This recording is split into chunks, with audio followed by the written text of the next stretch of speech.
It's really cool that I can show you how to create brilliant thoughts that teach you step by step how to come up with thoughts that contribute to your industry's body of knowledge. That can be learned. But if you don't deliver it in the right way, if you don't feel inside that you're worthy of being an expert, it doesn't work. Oh, actually, I didn't hit it. I don't want to go there. So I'm going to show you a couple examples here. And I want you to just notice what you see and feel from these different video examples of messengers, whether they're in sync with their message or not. And maybe we could turn down the lights to get a sense of this. All right, now let me just kind of set up this clip. This is Al Gore at the 2000 Democratic National Convention. He is accepting the nomination for president. Arguably, the most important speech of his business career, or of his political career.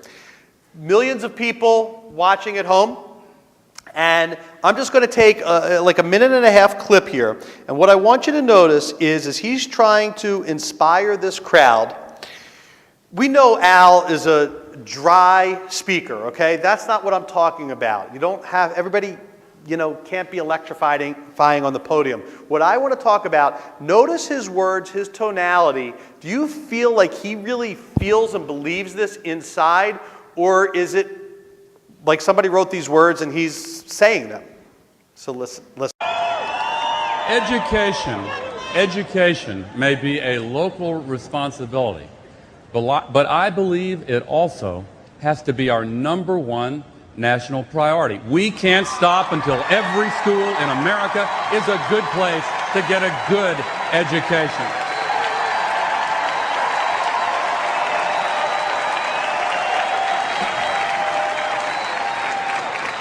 And I will never forget a little boy named Ian Malone who suffered from a medical mistake during childbirth and needs full-time nursing care for several years. I met him and his parents in Seattle near Everett, Washington, their home, and their HMO had told the Malones that it would no longer pay for the nurse they needed, and then actually told them they should consider giving Ian up for adoption. That's when his mom and dad got really mad. They told their story in public, and the HMO was embarrassed. Because they fought for their baby, today Ian has the care he needs to stay alive. But no family in America should have to go on national television to save their child's life. Okay? Because I will never forget Ian. All right. Now, same guy. Different event. This is an event where he's speaking about the environment and the climate.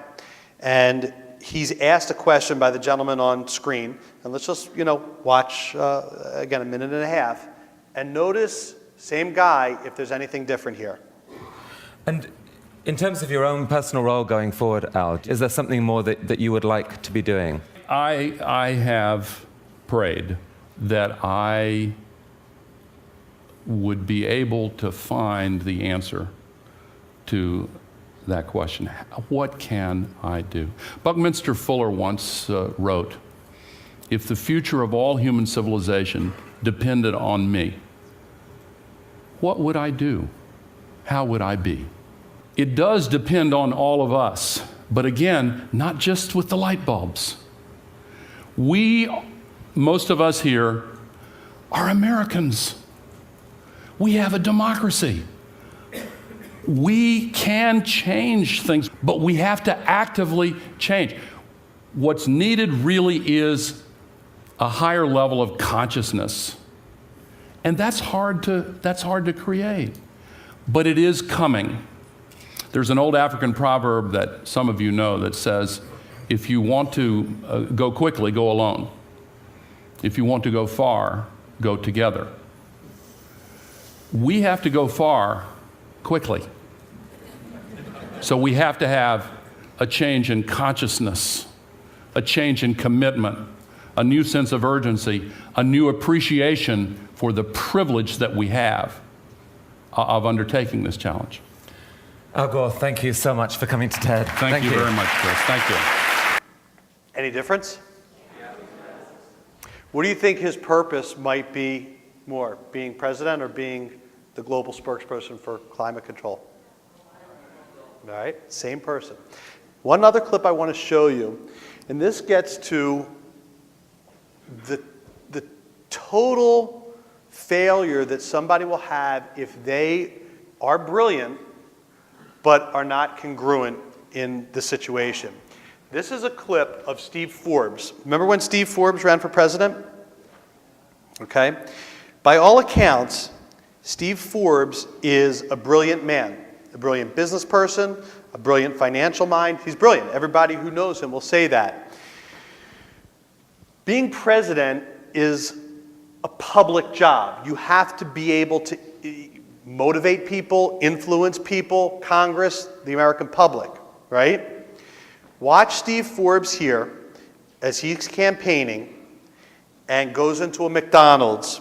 I want you to pay particular attention. There's not a lot of words here, but his body language, and get a sense for how he is feeling internally as all this is going on. Bob, you want anything?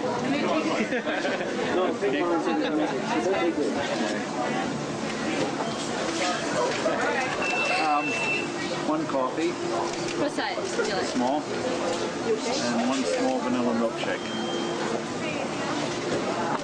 We're here to go. This is for here. So you want anything? Of course. Bill's gonna eat today and not eat. I might as well eat once in 2 days. 2 hamburgers and a large.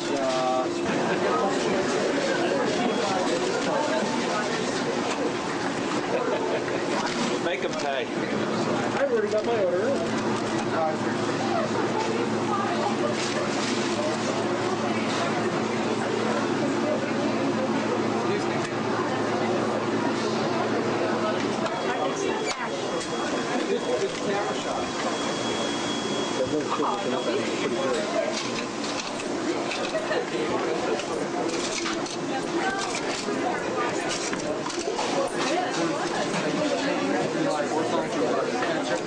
Just a cheeseburger. And coffee and milk. All right.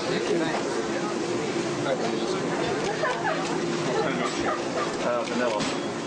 What'd you get for dinner, Mr. Ford? What? What'd you get for dinner? Cheeseburger. This is my hors d'oeuvre. Cheeseburger, milkshake, coffee. It's known as an energizer. All right, it's known as an energizer. You can turn off the lights. How do you think he feels in that situation? I feel sorry for the guy. I mean, he's just, that's an extreme example, a very public example. But like John was saying, if you're not congruent that you're deserving of being an expert, that your thoughts really are quality, if people really can learn something from you when you share this, you'll come off to a degree like Steve Forbes.